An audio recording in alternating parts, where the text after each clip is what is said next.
Good. Hey Todd, again, thank you so much for your order, man. We really appreciate it. Sorry it took us so long, but I think we did pretty good. But so basically what I'm gonna do right here is, this is a 2T, and this is about as small as one you're gonna get in there. So I'm gonna start with this one, go through the entire machine, and I'm going to show you the fold chart at the end, and I'm going to walk you through the fold chart and what that actually represents. So let's start with a 2T. So number one, in-feet table. You're going to load like this. Either side, doesn't really matter. We're going to have a center line, which isn't on here right now. I like to center it. This is your, let's say your fold guide. Then your photo eye's here. Put your hand over the photo eye, put it in the machine.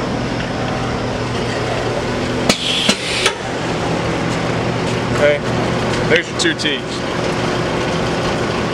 Okay, now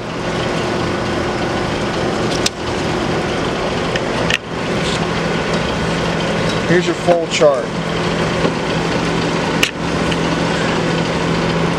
Okay, as you can see, you've got an in-feet table, right tucker, left tucker, sleeve tucker, fold width, and then your second fold timer.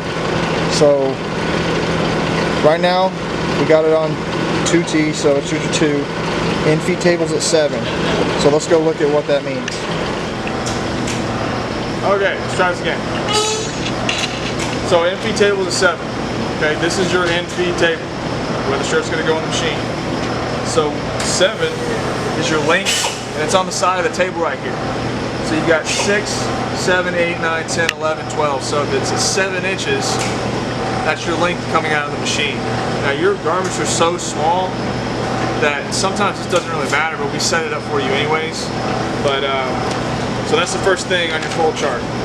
In-feet table length, that's here on the in-feet table. So we got that set at 7. You can use this if you want. Just depends. Some people don't use it at all, but we leave that there for you. So the next thing is your right tucker, left tucker, and sleeve tucker. Ryan's gonna walk around here. So that is here. So this is your main panel right here, okay?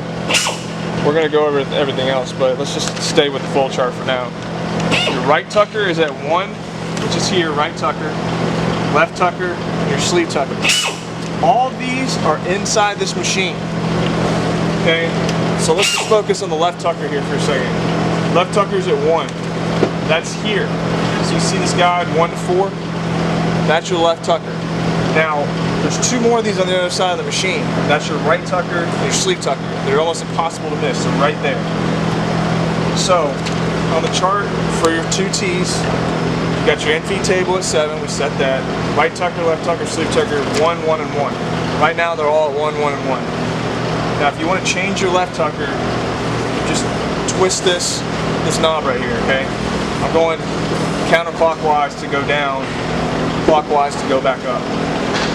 So you put it at 1, leave it, same thing, right tucker, sleeve tucker, 1, 1, and 1, okay? Next thing on your fold chart, we're almost done. Fold width, which is at 6 on your chart. Your fold width is in the middle of this machine, okay? Right here, you got 6 to 12, and that's what this actuator motor actually does. Now the last knob down here on this panel is your fold width, so if you turn it counterclockwise, it's going to move it out. That's too high, and it's going to hit it. Alright, so you move out, all the way in. Now you probably might not ever have to move this thing because it's always going to be around 7 or 6 for you because you got small garments. So we got it set at 6. There'll be a little arrow right here so you can kind of guide it. Once we get that glued on, you'll be good to go. So 6, left tucker, right tucker, sleeve tucker, 1, 1, and 1. That's your fold chart. Last thing is your timer. It's at the end of the machine.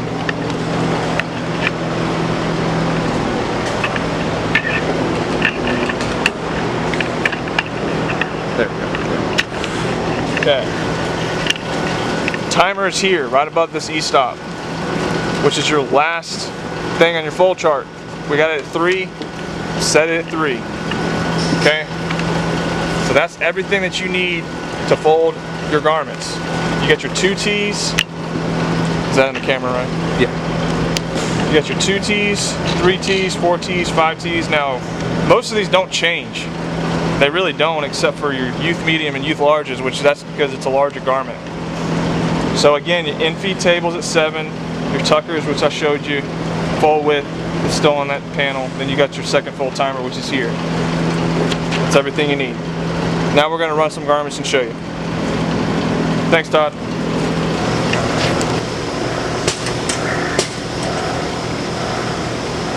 A lot of people ask me, Todd, do you have to wait to put the shirt in? You don't have to wait. Once this goes in, I want you to immediately put another shirt on as fast as you possibly can. Which normally they're laid out, they're not folded obviously, but let's just say they are laid out. Which, again, I'm just running just to show you, just for fun. All this is probably going to have to be adjusted, but right now we're just going to mess with it.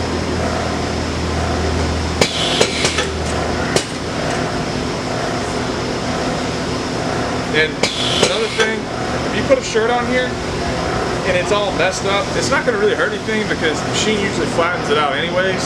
A lot of people think they have to sit here and just kind of make it look pretty before it goes in. You don't have to do that. Just throw it in there. Try and center it as much as possible because if you don't center it, it's not going to come out centered. That's another big. This is a youth large. I'm going to back it up a little bit. That's all.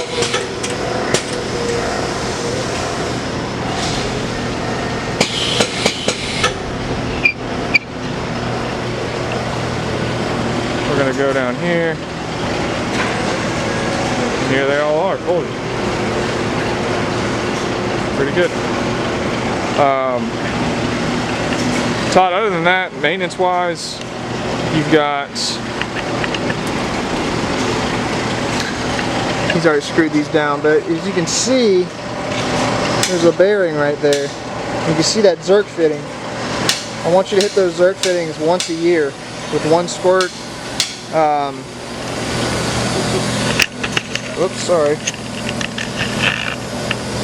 You have green PTC belts on the bottom here, main drive belt. Just wash these belts, make sure they don't wear down. I always suggest keeping them on your shelf, honestly, if something happens. Highly suggest that, actually. Bottom are 47 1/4, main drive belt, don't worry about that. And on the back end, underneath, you've got two sizes of green belts. Top's 48 1/2, bottom's 59s. One thing I want you to do before starting this machine is take this left panel out. If you can see, the electrical panel here, or electrical box, this panel, which you just open these screws and just pick it up and take it off. Your main air regulator is going to be right here. You have to have 80 psi, which I'm going to come back around here. So here's your plug-in for your air. Okay, so your main air regulator is inside right here. And if that's not 80, then this machine's not going to work correctly. That's a biggie, so please don't forget that. Which, again, we're a call away. It's not a big deal. But yeah, everything else is kind of self-explanatory. If anything else comes up, just please let me know. And hopefully I went over everything. I really appreciate it. Thanks a lot. Okay, so really the first thing I need to go over is safety and also starting the machine up. So there's 3 e-stops in this machine. There's one in the front here, which is here. There's going to be a panel right here when we get done before we crate this thing. And it's actually going to hit that safety switch. So if something gets stuck in here, you can hit it. As you see, it'll turn the machine on. When you let it go, you have to press the start button to start the machine back up. Like so. Green start button. Start it back up. Again, safety switch. You gotta start it back up. So e-stop here for safety switch.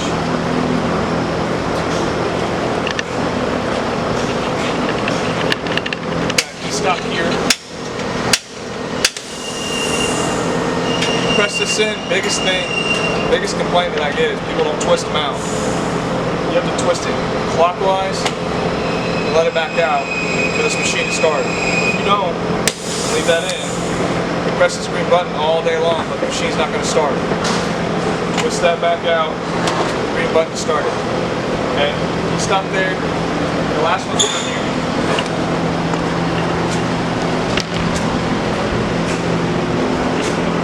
Which is right here below your timer. Press that in, remember, clockwise, twist back out. Okay?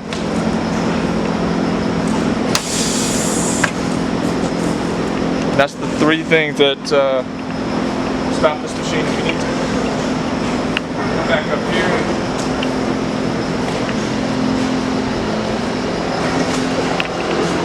This is your main electrical box. Okay? This is your breaker switch. You really won't have to mess with this, okay? I hope not, at least. Again, E-stop. Here's your start button. That's the only place this machine's going to start right there. You have to press the start button to start. This is all irrelevant right here for the most part, but a jog run button here, you can switch this to jog. Press the start button, jog the machine through. If you're having a problem with it, sure to see exactly what the issue is. But again, that's something I hope you never have to use. But just leave that and run. This timer right here, it's an in-feed timer for the table. So if you have an operator come over here and mess with this, let's say they go up to 3, the in-feed table when it goes in is going to stay in forever. And it will take forever to come back. So this should always be set at about 1. So that's at 1. This is the counter. Right now I got 109 on it. You just press this button and it resets it back to 0 if you want it. That's basically everything. Safety, starting the machine, and just basic switches. And next is just operations, which I'm going to make a video on that as well. Thanks a lot.